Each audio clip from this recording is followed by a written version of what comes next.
Good evening. Welcome to Community and Technology, where we connect the global community with news, information, and resources that we hope will help improve your life. I'm Stu Reed, and I'm here with some very special guests today. Three ladies from Cooper Park Resident Council in Brooklyn, and Miss Debra Benders, Miss Latisha Graham, and Miss Geraldine Lawrence. Lawrence. Thank you, Jerry. Oh. Thank you, Jerry. I'm going to let each one of them introduce themselves and talk a little bit about what they do. Just full disclosure, myself and my partner, Doug Frazier, we've been working with these ladies, helping to bring some technology solutions to their development. And it has a lot to do with public safety and quality of life. And this month being Emergency Preparedness Month, I thought it makes sense to invite them on and talk about what we're doing. But let me have folks introduce. Debra Benders, please introduce yourself. Good evening, everybody. I'm Debra Benders, Cooper Park Resident Council President. I've served this position for 2 terms already, but I've been involved with the development in the TA aspect for over 30 years. I've been out in this development over 55 years, raised 4 children here. This is a good community. I mean, every community has issues, but we don't have as many as other places have. And it's really good to be here. It's really good to be here. Well, good. Thank you. And welcome. Ms. Geraldine, introduce yourself, please. Yes, I've been a resident of Cooper Park houses for 55 years. I've enjoyed living here. I have no problems with being here. I'm also the resident council treasurer, and also I work with St. Nick's with the school settlement house, and I love this community. Okay. And Ms. Latisha Graham, you got to unmute yourself and please introduce yourself. Hello, Latisha Graham. I've been here over 40-something years. I raised 2 kids out here and I volunteer. Okay, well, these 3 ladies are extremely active and progressive in terms of running their resident council, and I must say the development looks amazingly clean, safe. I mean, it's really feels so comfortable being there. But I want them to talk about it. That's just my impression as a visitor. You know, we just completed Deb a 10-week or maybe an 8-week training session where we taught a number of your residents about walkie-talkie and emergency communications. Maybe you could tell us a little bit about what that was like. That was a really great experience, and it got us to communicate with each other better. Just in the case, if there's an emergency, we will be able to communicate with each other. I mean, if the phone lines go down, we have the walkie-talkies to talk to each other. I know when COVID hit, a lot of people didn't have ways to communicate with each other, especially the seniors. They were locked in their homes. And if you didn't go knock on their door to check on them, you didn't know whether somebody was okay or not. This program allows us the access to reach out through either your phone app, as long as it's phone service, but with the walkie-talkie, you can still check on somebody. With this program, we are allowed to, every morning we call in and give building checks, which means that their calls is like checking on whether you have hot water, your elevator's working, and in the wintertime will be the heat service. So in the event that you don't have these services, you get a ticket number, and we'll follow with NYCHA to make sure the management is doing their job as well. Now, we say the cleanliness out here, I believe the reason why it's so clean is because we have a great line of communication with the staff that works here. And it's not only NYCHA doing their part, but the residents have to do their part as well. And I sit down with the manager, myself and the treasurer, once a month. And we give updates about what we're doing as the resident council and what NYCHA is doing on their end. So communication is a key to a lot of stuff. People just don't realize when NYCHA goes home at night, we're still here. And this program allows us to watch each other. It's us watching us. It's not NYCHA watching us, not the police watching. It's us watching us. Like growing up out here, there was a time where your mother was my mother. So if I did something, that parent was able to chastise me. Not saying we want to chastise these kids, we want people to be aware of that. If something goes wrong, like if, for example, putting a bag of garbage in the door, and just leaving it there. So now you got unwelcome guests there that will continue to come in the building. But if you don't have a key, reach out to management, get your key so that you won't allow unwelcome guests to come into the apartment. I had said to a young lady, because she was complaining about her video being on the monitor, and I said, well, until you get a key, it's gonna stay up there. You can't put garbage in the door for people to come in that shouldn't be in the building. I said, so how would you like for NYCHA to take your apartment door off your door? And then everybody could walk in your apartment. When I said that to her, then she realized what she had did was really, really wrong. So this program works in a very good way. I mean, the monitor, the tenants come in the building all day long looking at themselves, and they know somebody is watching them. They don't know whether it's NYCHA or the tenants, but it's the tenants watching each other. And I'm really enjoying this program. Let me just explain to our listeners, because in addition to the walkie-talkie program, which Debra talked about, where we help the residents learn to use walkie-talkies that work even when there is no electricity, when everything goes down. And we also have a walkie-talkie app that works on the smartphone. So we got a couple different ways for residents to talk to each other. But in addition to that, we've been able to start live streaming video from the lobbies at Cooper Park. And there is a monitor mounted in the lobbies, and there's a camera there, and folks, as they come and go, can see themselves on that monitor. And in addition to that, there is a mobile application that works on the smartphone where folks can see themselves on the smartphone, wherever they are in anywhere in the country, anywhere in the planet for that matter, as long as you got Wi-Fi or internet access. You can see what's going on right there in your lobby. So I think, Deb, you were telling us about some lady that the garbage bag, she was propping the door open with the garbage bag. That was the whole idea, to keep the door open so she or her friends could come and go. Is that what was going on? That's exactly what was going on. Yeah. She didn't like the fact that it was left on the screen for 3 weeks. Okay. And so I did have a conversation with her last week. You guys had the recording of her playing back on the screen for 3 weeks of her putting that garbage bag out there. And what effect did that have, Deb? Well, I haven't seen her put no garbage there no more. That was the best part here. Yes. I having to put the garbage there. And I explained to her, if you need a key, go to management and get a key. Because doing that with the garbage, just allow people to come in and out as they please. The door is there for a purpose. It's locked for a reason, Now, tell us a little bit more about Cooper Park. How big is Cooper Park?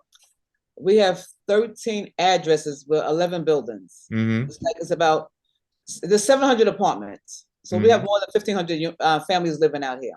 Wow. So, wow. A pretty good size, yeah. And so now, how many folks participated in the walkie-talkie training that you guys did? Well, we had 12.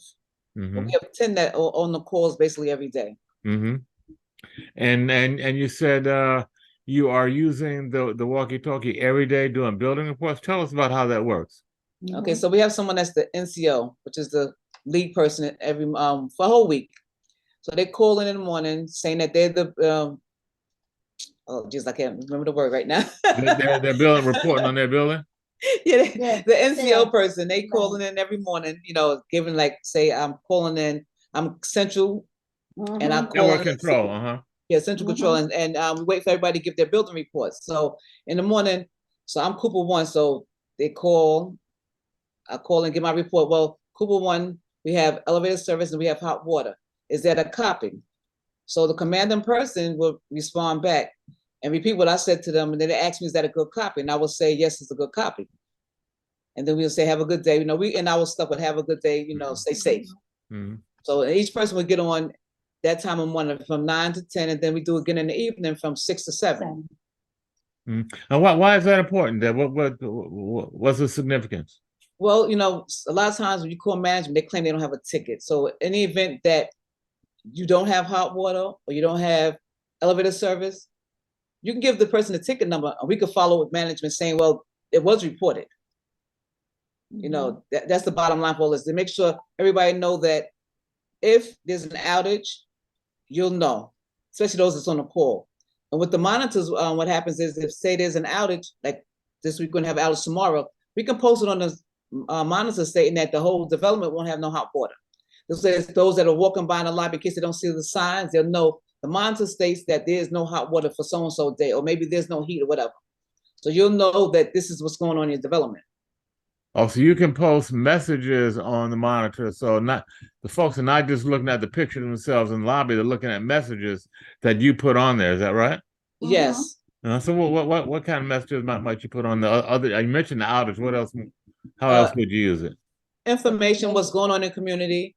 Like this summer we had a lot of events, so that's posted on there to let them know what's going on throughout the the whole summer. Again, it would be meetings. I mean, anything that people should know, and they're not paying attention to the signs on the wall, they will see it on the monitors. Wow, so it's like electronic bulletin board. Yes. Exactly. And now you guys control that yourselves, right? Yes, it's the resident watching residents. Yeah, I know. This. I mentioned my partner Doug Frazier. Now we've been working with residents for a number of years, and going back probably more than 10 years now, probably about 15 years. One of our associates who's now transitioned on, but he came up with the saying, "We are watching us." And I heard you talking a little bit earlier, Deb, about how in the community, especially when we were growing up, we're a little bit older than maybe some other folks. You had parents who were watching out for other kids. They weren't just watching for their kids; they're watching out for other kids. And if somebody did wrong, they was going to tell your parent about it. You was going to hear about it. Exactly. So I mean, are using the virtual tenant patrol? That's one of the things that we call it. These cameras where everybody is watching everybody. Is that kind of bringing back how we used to be? Is that the idea? Yes, yes, yes. Because even like with the people that were put on the monitor, one parent had called me and said, "My son is embarrassed." It wasn't to embarrass him, but it was make him aware that this is something that you shouldn't be doing. And then there's the proof that nobody's like telling a fib on your child. The proof is right there. Latisha, we haven't heard from you. What's been your experience? You went through the walkie-talkie program, radio training program. What did you think about it, T? You got to unmute yourself.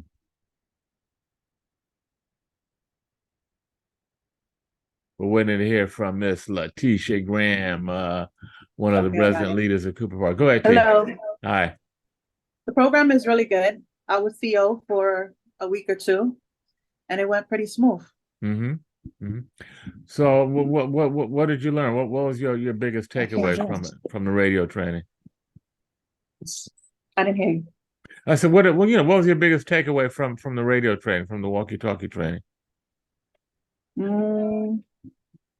Are you using Speaking it? to everybody, we use it every day. Every day for an hour, twice a day. Yeah. One of the things, because I'm able to listen, you guys have two systems. You got a walkie-talkie system, which just works within your development. And then you also have another walkie-talkie system that works on your smartphone. And because, you guys let me be a member of that group, I'm able to hear you guys when you're on your smartphone network doing your building checks. And, I can't say, but it sounds like, you guys are like, I don't know if you talk to each other all the time anyway, but it seems like maybe you all are talking to each other and communicating with each other on a more regular basis. Is that a fair statement? Yes. Yes. Some of us. Yes, some of us. Okay. Some of you. Yeah.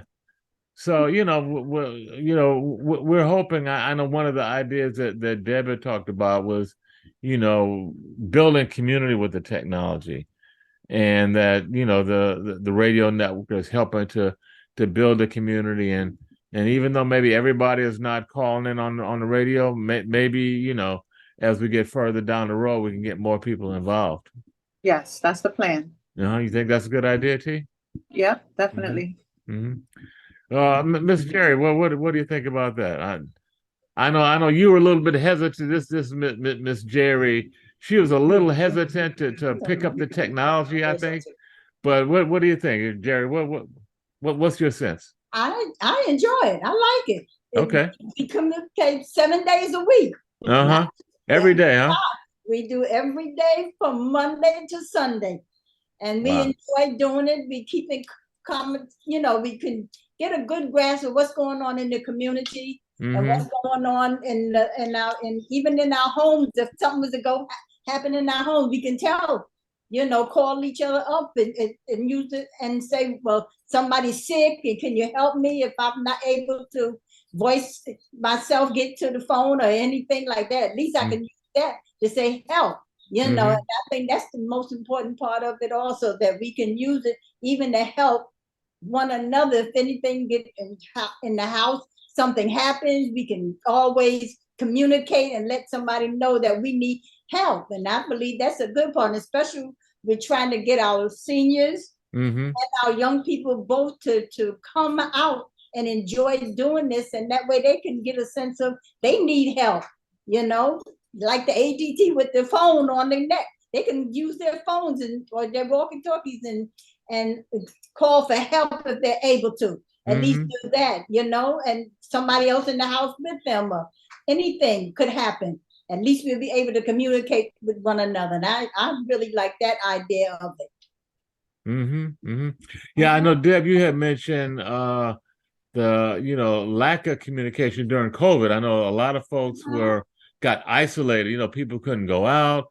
People were afraid to even interact with other people, and we didn't have your radio program at Cooper at that point in time. How might it have helped you, or going forward, if there's another lockdown, how would it help? Well, at least we'll be able to communicate with somebody. A couple of winters ago, this would really have helped. No heat. People complain about not having heat. And the only reason I know they didn't have heat because I would call them myself and check on them. Had they had this program on their phone or walkie-talkie in the house, so we would have known people had heat or not have heat. Yes. We ended up losing someone because I didn't see the guy for like a week, 2 weeks at a time, and I happened to call his brother to do a wellness check. Now, had he had the walkie-talkie, I could have did the wellness check like that. Instead, it was a bad outcome. This would have kind of helped, with that outcome. So that's interesting, Debbie. That's something that I learned from you guys, that we're not just doing building checks, we're doing wellness checks on people with the radio. Yes, exactly. Yeah, that's important. That's that's so critical. Family, I know family tends to call each other, checking in with each other, but when we can involve the whole community, it really just kind of strengthens everybody, and puts a safety net out there that is there for the whole community. Exactly. Yeah. So, Deb, let me ask you. I don't want to put you on the spot, but do you think that we're going to be able to expand that program? Or what's your thinking about getting more people? You said with 10 or 12 people completed the program initially. What do you think about getting more people involved? I think it's really important that more people get involved. So at our next monthly meeting, we will be speaking to the tenants about this program, and letting them know they can get involved. It's more than just the radio part of that program. I mean, the monitors in the lobby is important, but we need people that can be technical with putting information on those boards for us. So I mean, especially like the young folks, they like computers and stuff. So this will be a good idea for them to come out and do some training as well. Yeah, I know one of the things that we've talked about that the next phase is to really kind of expand the training so that we can get some real skills to more and more people in the community, both young and old. Not just working on the walkie-talkies and radios, but like you said, learning how to program the information streams. Because you guys have the capability, as we put more and more lobby kiosks, and what we say, 7 buildings, Deb? We have 13. How many lobbies? Let me ask you, how many lobbies do you have? 13. Wow. Okay, so we got a few more streaming stations that we need to put in there, and of course, once they all get in, we'll have the capability to program each one. You'll have the capability to do a global announcement. Hey, we got bad weather, snowstorm coming or whatever. as well as individual per building announcements. So that's one of the things that we want to teach the residents to do. I know Latisha, she's going to be one of our pride students there, Miss T. She's got a good technical know-how and going to be, I think you already kind of played around with it a little bit already, didn't you, T?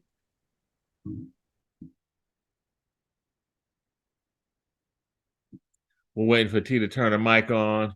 Go ahead, T. Yes, I did. I played around with it. Uh-huh. You put some messages out there? Excuse me? Did you put some messages on the screen? I did. Uh-huh, Yeah. okay. All right. I don't remember, but I did.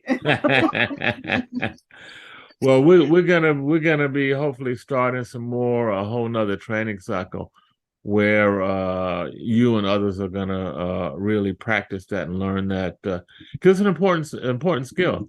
You know, you got the tools and we want everybody to be able to use them. Okay, we're going to take a brief break here. We've been speaking with Miss Debra, Miss Geraldine, and Miss Latisha from Cooper Park Resident Council in Brooklyn, New York, about their public safety and quality of life program.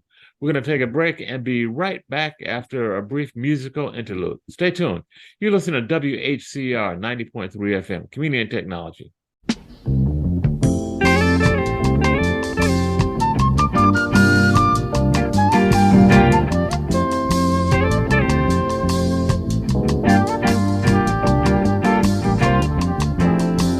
If you're driving through the country on a lazy afternoon,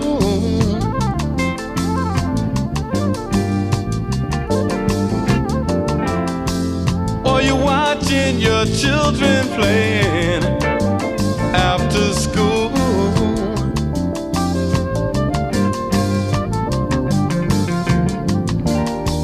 they seem to be so unaware of, I know the things that they'll soon have to take care of.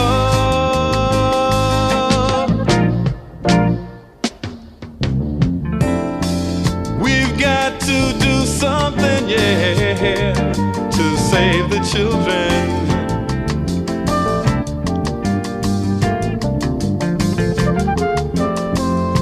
Soon it will be their turns to try and save the world.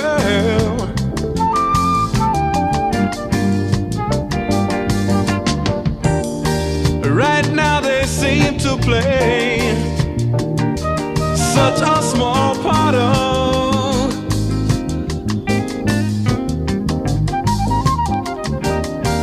the things that they'll soon be right at the heart of.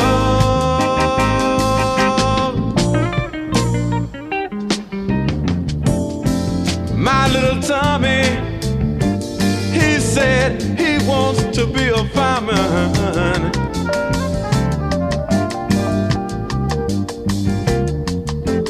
And little Mary, she said she got to teach school.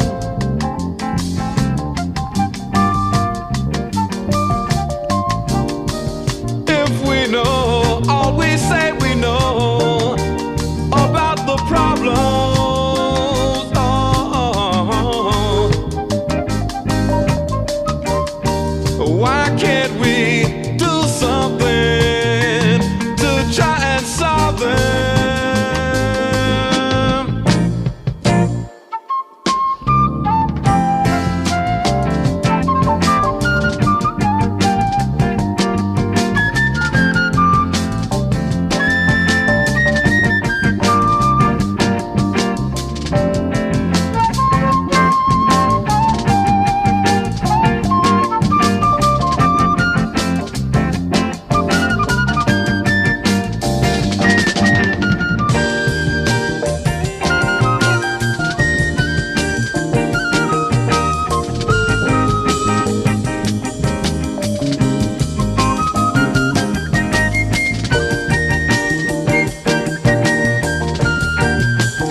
children.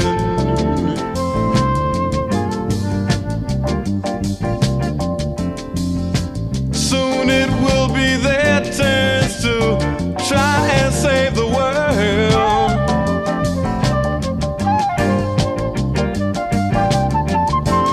We've got to do something, yeah, to save the children. To save the children.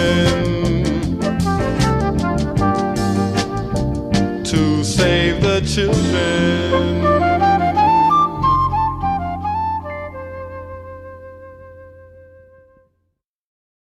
Okay, we're back. Community Technology on WHCR 90.3 FM. We're talking with resident leaders at Cooper Park in Brooklyn, Miss Debra Benders, Miss Latisha Graham, and Miss Geraldine, give me your last name, I'm sorry. Lawrence. Geraldine Lawrence. How could I forget that? Miss Geraldine Lawrence. All the big shots to leaders at Cooper Park in Brooklyn. And they have been really on the forefront of using technology to help improve the quality of life and public safety at their development. And I wanted to ask, again, at the top of the show, I mentioned that September is National Emergency Preparedness Month. And I'm wondering whether or not any of you guys have any experience or any training in emergency preparedness. Well, we had a session one time where they gave us emergency prepared bags, telling us the things you should have in these bags. Mm-hmm. Based on how many people in your household, you should have at least 3 gallons of water per person. Mm-hmm. 3 days worth of food. Mm-hmm. All the information you should have in a bag. So if in the case where you have to evacuate, you'll have your information in your bag. Mm-hmm. I met with someone last week, and we are trying to do another event here as well for that. Mm-hmm. Mm-hmm.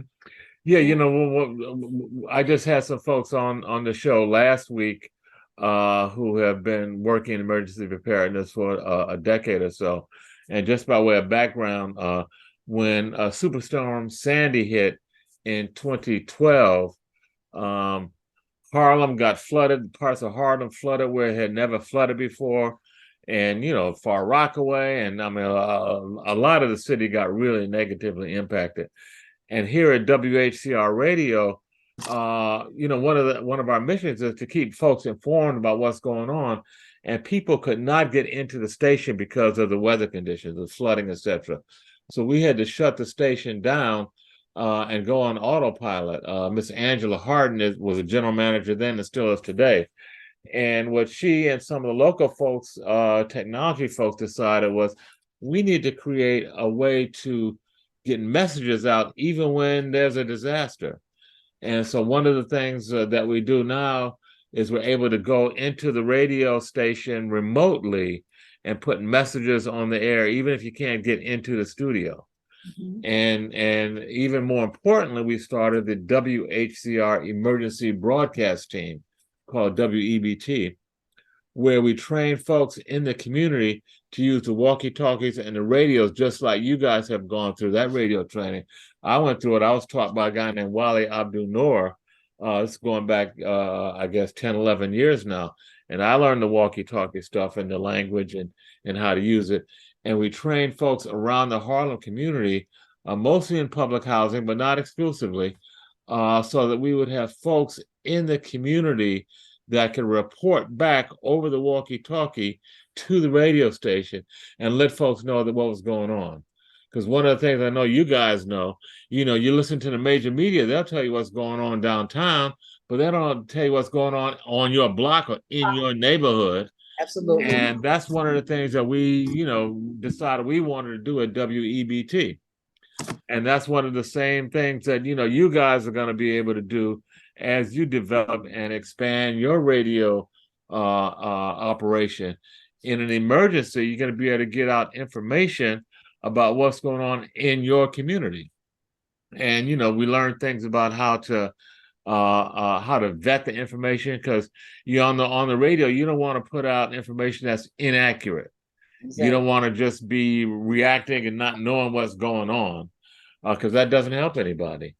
And so, you learn, and you guys have already gone through some of that, and I'm sure we'll be going through more of it, where you'll be trained as to, how to report on emergency and how to communicate clearly and effectively in an emergency. And it's so important. We're going to be having Harlem Emergency Preparedness Day at City College. And I'm hoping that we can get Debra and Gerry and maybe T as well to come and talk about what you guys are doing in Brooklyn. Harlem, that's where we started, but now we are expanding in Brooklyn. And we want to make the Brooklyn community as robust and as safe and as connected as we've been able to do in Harlem. So just remind the folks that are listening, Thursday, September 28th from noon to 4 p.m. on the campus of City College, 160 Convent Avenue. We're going to be doing a whole series of workshops and demonstrations. You can learn about CPR. You can learn about what to do in an active shooter situation. You can learn what to do if we have another smoke event. That was crazy, that smoke event we had when the smoke coming down from Canada with those fires. And it looks like that stuff is not going to go away. That's probably going to happen again. And so, what do we do? How to respond to that? So all of this is going to be talked about on Harlem Emergency Preparedness Day, September 28th, City College. And for those who can't actually come, we'd love you to come. If you register in advance on our website, I'll give you the site in a minute, there's going to be a free lunch. But if you can't come, we're going to be streaming it live. We also work with the Internet Society, of which I'm on the board of directors and been working with the Internet Society. They're a global organization whose mission is to get people connected to the internet and to keep the internet as robust and free and open as possible. There's a New York chapter here in New York City, and I've been active with the New York chapter. And pre-pandemic, they live streamed 2 or 3 of our Emergency Preparedness Day events. Well, now that the pandemic is more or less over, we're back online and we'll be streaming it live. So I just want to mention our websites, WHCR.org and WHCREBT.org. The EBT stands for Emergency Broadcast Team. So WHCREBT.org and WHCR.org. You can go there right now today and find out more information about the Emergency Preparedness Day event, as well as on the day of, you can go there and actually see the event. So, we are recording a couple of days before our broadcast day. Today is Monday, September 11th, 2023. And it's the anniversary, I guess it's the 22nd anniversary of 911. Mm-hmm. And that was an emergency like none I've ever seen before. I was sitting at home drinking my coffee, getting ready to hop on the train to run out to my office. At the time I had an office in Midtown, and I was about to hop on the train to go down there and heard a report, a plane flew into World Trade Center. I'm thinking some knucklehead, a private pilot with a little plane messed up and had an accident. And then I turned around and we saw that big ass plane, the second one make that U-turn, and wham! It was like, wow, this looks like the end of the world here. What was your guys' experience with that? Where were you, and tell us about your experience with that? My experience, I was working for MTA at the time. I was at work 14th Street and 8th Avenue, and I got a phone call. Somebody at the plane at the building, and my first reaction was he drunk this morning? Yeah, right. I'm like, is he drunk this morning? And then the phone went dead. My sister called me. She goes, D, a plane hit the building. I said, God, I thought the man was drunk. Called me, telling me about the plane hit the building. And at that point, I was really worried about my kids. How was it? Because they was in school. How were they going to get home? And especially have a child that's wheelchair bound. How was he going to be able to get home? And luckily enough, the schools let the kids out early. But then my next thought was, well, how in the heck am I going to get from Manhattan to Brooklyn? And just think about that walk home. I said, Lord, I'll probably still be walking. I had to walk home. But luckily enough, the trains came back in service. I mean, there was a lot of people that lost their lives, which was so, so sad. And co-workers that worked at the World Trade Center, they were told to monitor the money, to make sure the money was okay. And it's like, worry about money. How about your life? It was like kind of devastating. But I had one supervisor who was really concerned that I was concerned about my kids and making sure I was able to get home safe. So, I mean, I wouldn't wish that experience on nobody. Nobody at all. Mm-hmm. Gerry, what was your experience with 911? Well, I was like you. I was at home. I was drinking my coffee. Mm-hmm. I was at home, and I saw it on TV. I couldn't believe it. I couldn't believe it. I said, "Oh my God! Look, the plane ran right into the and then the second one hit, and then that's when it was on the news, and it was just the people. It just was so many people lost their lives that day. But it was a tragedy for us in New York because that was the first time anything ever it came out in New York, in the United States, really. Tell you the honest truth, because we never was hit like that before. Yeah. You see it in other countries, you see it everywhere else.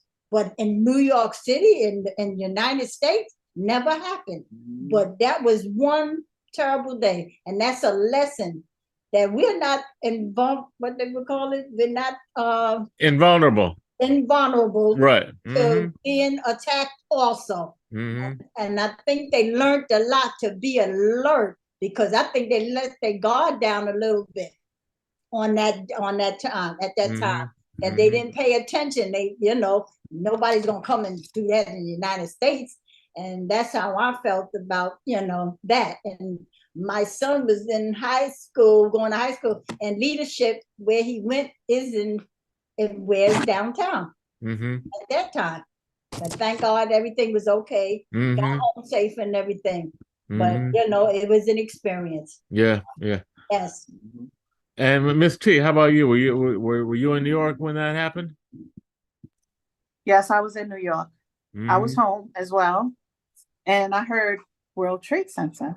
I grew up knowing it as the Twin Towers. So I didn't even know that it was the World Trade Center until I looked out my window. I had the whole view.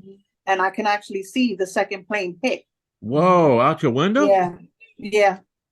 Whoa, wow. Yeah. That must have been kind of frightening. It was scary, very scary. Yeah. Wow.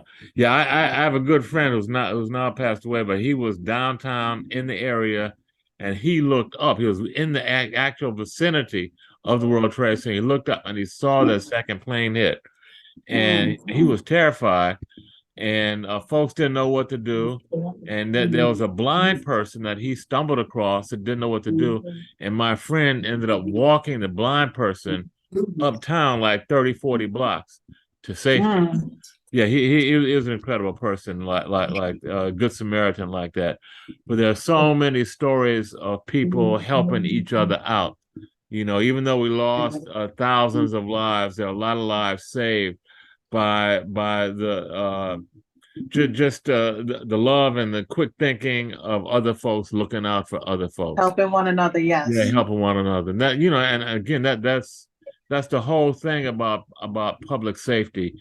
When stuff happens, you cannot count on the first responders coming to save you.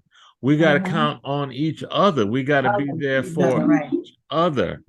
One of the things that I learned from some of my other emergency responder team folks is they're called the yo-yo theory. You're on your own. Y-O-Y-O. You're on your own. When an emergency hits, you got to have your own plan. You got to have a plan. Generally, there are two things that happen when an emergency. Two options, I should say. You can either shelter in place. It's dangerous outside. Don't go outside.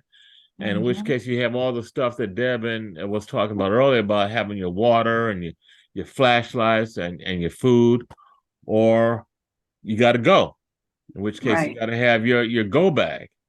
And then, that's one of the things that we talk about both on our website and at the event that's coming up, all the things that got to go in your go bag. Things like your medical prescriptions, your important ID information. And, when an emergency hits and you got to get out of the house is on fire, you don't have time to think about nothing. You just got to get the heck out of there. Yeah. So if you're able to have your important stuff in a bag, at least maybe you can say, oh, let me grab my bag. And you got just your grab and ID in go. there, you got your medical prescriptions in there, you got some small bills, and that's one of the things also. If you remember, in some emergencies, the ATM machines went down. You know, when we had big power outages, the ATM machines stopped working. And so, you know, you can't go around with no big bills. You got some $100 bills stashed. God bless you if you do. But you know, you go in the store and you know, folks can't change that. You can't, you know, they're not taking it. Or if they do, you spend $100 just to get you some water. So small bills, that's one of the other things that you need to have in your go bag. So, you know, you stay or go. Those are the two big options in an emergency. But again, just to kind of reiterate, you know, we got to be looking out for each other. We got to have our own plans. We got to have our own plan for our family. You know, if we got to go somewhere, where do we meet? You got to have a meeting place, you know, that you've talked about with your family. You got to get out the house. Maybe it's the church. Maybe it's a community center. Maybe it's a relative who lives around the corner, down the block. But, you know, you got to have someplace to go. Fortunately, we got our walkie-talkie, so we'll have a way to communicate with each other, with our family, even when the phones go down. And, you know, I can remember the last big power outage we had. You guys were, I'm sure, in New York as well. It lasted in some places 3-4 days. And in some communities, you know, the cell phone towers have battery backup. But a lot of times that only lasts for 24 or 48 hours. So the cell phones started to go down after 2 or 3 days. So, you know, some folks are lucky enough to have the old-fashioned phones that were hardwired, not a wireless phone at home, but if you got a hardwire phone, the power on those things is run over the phone line itself from the phone company. So those phones, if you have an old-fashioned phone like that, keep it. Yes. Do not give it up. Nope. Keep it. Mm-mm. Because that's going to work even when the power goes out. So you know, one of the other things that I've learned about is having backup power, backup batteries, backup ways to charge your phone, backup generators. You know, one of the things that, you know, I haven't been able to afford it personally, but one of the things that I want to have for my home is one of those big ass generators that can run your key stuff in your house for a few days. And even when the power goes out, you can have a solar panel on your rooftop or outside your window that can recharge it. So you got a way to have some power in your house even when everything goes down. You know, to maybe just your refrigerator, maybe just your radio, your computer, so you can go online.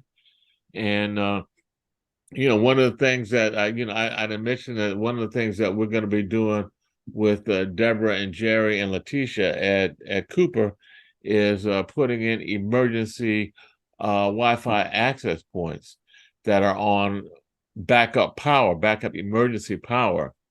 So that even when the power goes out, you can have internet in the lobbies of your building. That's something that we're going to be retrofitting as we move forward. And I've been working with Devin and her team to help find some financing to help bring us some money to expand and really what they call harden the facility, if you will, so that it works even in a power outage. That's something really important. It's not crazy expensive, but it's something you got to do. And again, the wrong time to think about what you do is when the emergency hits, because you don't have time to think then. Right? Am I right? Exactly. You're right. No, you're right. You're absolutely right. You guys have any experience with the last big power outage? What was it like at Cooper? It's probably going back about 10 years or so, right? I know when that happened, my son was outside, so management had to carry his wheelchair upstairs. Luckily, my sister lived on the 3rd floor, so they carried his chair to the 3rd floor. It was scary because no elevator. Wow, yeah, no elevator. That's how tall are your buildings, Deb? 7 stories. 7 stories. Yeah, that's a lot of walking. Yeah. That's a lot of walking. I know one of the ladies that you'll meet if you come to our event on the 28th. a sister named Carol Johnson. She runs the East Harlem Co-ed. She's been involved in emergency preparedness for decades, and she's not wheelchair bound, but she's a little challenged with walking around, and she has a motorized scooter, even though she can't walk, and she can dance. I mean, used to be a performer and a singer. She's an amazing lady. But she talked at a couple of our seminars about how to get people out the building when the elevator stops working and they can't walk. And she talked about making sliding boards out of blankets to slide down the stairs. She's got all kind of creative ways to get people out the building when they got to leave, and they can't walk and the elevator's not working. Yeah, well, on that point, you're like, we can't always rely on management to do stuff. We have to learn how to do things on our own. That's right. The thing about this program is us watching us. It's not management watching us. It's us taking care of ourselves. Mm-hmm. That's so important. We are watching us. My friend, I gotta call out his name. Hayward Dawson is the brother's name. He's gone now, but you guys would love this guy. He was he was a Rhodes Scholar. He was a athlete. He was on the Knicks for a while. He went to school with me at Columbia. He was part of back in the day when Columbia had a championship basketball team back in the 60s. He was a lead point guard. He was an amazing guy. And he was the one that came up with this slogan, "We are watching us." I remember there's a funny story. First time we made some posters that we put in the lobby, I went to the printer and I had the printer. I said, "Hey, I want some posters." He said, "Don't you mean we are watching you?" I said, "No. This is not the police. This is not management. We are watching us." And he was like, "Oh, wow. Oh, okay." It kind of, caught him off guard because it was kind of a novel idea. Not somebody else is watching you, but we're watching each other. And that's the whole idea of the resident training and the resident public safety program that we're working together to help implement and expand. We're kind of getting towards the end of the show here. What is there anything else that you guys wanted to talk about? Deb, is this something that you think would make sense to expand in other parts of Brooklyn? What you're doing at Cooper Park? Yes, because I mean, some developments, they have high crime. This would really help them, because it'll be, instead of having the police there all the time, the residents will be watching each other, And like I said from the beginning, if we got back to when our parents, everybody's parents was our parents, things would work fine. I really hope this program can go to other developments in Brooklyn, because this is a good program. And I know from Cooper Park, just now with the buildings that we have, the monitors in the lobby, the people are not hanging in the lobbies no more. They know somebody's watching them, The doors are being closed more often, and now they see something in the door, they are removing it. So it's working here. It's really working here. And I like to look at the monitor. I watch the kids going, even the adults come in the building, and they're watching themselves and they're posing on the monitor. They're having more fun looking at themselves than anything else and not realizing what this program is really about. Well, that's good. We're gonna certainly do everything we can to help expand it, because we've been doing it in Harlem. We started in the South Bronx. The whole virtual tenant patrol program started with the resident leader who's now gone. I just want to call his name out too, John Johnson. He was an incredible brother from the South Bronx. He was the president of Mott Haven Houses. He was the chairman of the South Bronx citywide, the South Bronx Council of Presidents. And for a while, he was chairman of the entire citywide Council of Presidents. As you guys know, that's the whole conglomeration of all the public housing NYCHA resident leaders. This guy was the chairman of the whole thing for a while. He was a very visionary guy. He was the first one that came to me and my partner, Doug Frazier, and said, "Hey, I have a problem with my seniors are getting bothered in the lobby here. Can you put a camera in the lobby so that we can watch?" And this is about at least 15 years ago, maybe 20 years ago. And we put a camera in there and we're able to put the video image on the smartphones, which was kind of new back then. We put it on the smartphones and on the tablets, and it changed everything. And he was the one, John Johnson, that came. He said, "Oh, this is like a virtual tenant patrol. I don't have to have my seniors sitting in the lobby anymore, trying to sitting in harm's way. waiting for the bad guys to come in, and what are they going to do? He said, Mhm. this way, they could be sitting in their homes and see what's going on. And if there's a problem, they can call for help, call 911 or Right. whomever. This is Virtual Tenant Patrol. John Johnson named it that, a resident leader from the South Bronx. One thing about this program, you can also record what you see. Nobody can say, well, that didn't happen. Yeah, it did happen because I have proof of it, so that's a good thing too. And one of the other things that some of the other I don't know if you've experienced yet, but some of the other developments where UPS and Federal Express delivering packages. Sometimes they said a package was delivered and it wasn't delivered. You got video evidence to show what happened or didn't happen. So it really is a way to really enhance quality of life. That's how I see it. Okay, well, any final thoughts on Miss Latisha? You've been kind of quiet. You got any final comments you want to kick around there for our listeners? We're waiting for Miss T to turn her microphone on. She said she don't have any more comments. Oh, okay. Gerry, any final thoughts? Yes, I think the idea of what you and Doug have done and working with the NYCHA, with the new ideas of the monitors and the keeping up with one another and the resident council. You're right. My mother was an old-time resident council. Who was she gonna beat up out there if somebody else came into the lobby and watching? Now we can watch from in our apartments and don't have to worry about being accosted or something happened to them. But I thank God for what y'all are doing, and I hope it's progress to being more in Brooklyn and come and they'll gravitate to doing this program because it's beautiful. It's a beautiful program. Well, not to be the dead horse, but this is a resident program. Me and Doug and our technology team, we're just helping. You guys are the tip of the spear in making this stuff happen. Okay. And we hope to be training more and more residents so you guys can just take the ball and run with this thing. Deb, any final thoughts? I really thank y'all for coming out here. I think Ethel Velez introduced me to y'all guys because without me knowing Ethel, I would never know you. And I really appreciate her giving me some information about this program. It's a wonderful program. I hope the rest of Brooklyn gets it. I hope all the boroughs get it. But we got to start at home first. So thank you so much. Okay. Well, thank you. We've been speaking with Debra Benders, Gerry Lawrence, and Latisha Graham from Cooper Park Houses in Brooklyn, New York, about their public safety and quality of life program. Thank you so much, ladies, for coming on Community Technology. Thank you. Thank you. Okay.